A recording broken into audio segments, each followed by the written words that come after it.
A+ পাওয়ার জন্য আমি বলবো যে বেশি পড়া লাগে না, বাট ভালো মতো পড়া উচিত। আর অবভিয়াসলি নোটস করা উচিত। আর যদি নিজের নোটস না থাকে, একটা ফ্রেন্ড সার্কেল বানানো উচিত যাদের কাছ থেকে আমরা নোটস নিতে পারবো, দিতে পারবো। তো সেই ক্ষেত্রে আমি বলবো যে নোটসটা আমাকে অনেক বেশি হেল্প করছে। আমি এসেছি কুমিল্লা থেকে। আমার 10 MS এর এক্সাম সিস্টেমটা খুব ভালো লেগেছে।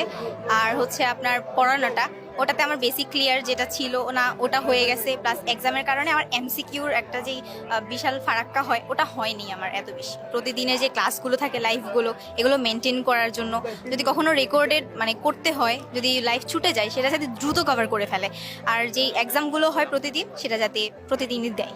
আমার আজকের মেন মোটিভেশন ছিল আমার ফ্রেন্ডসদের সাথে দেখা করা, টিচার্সদের সাথে মিট করা।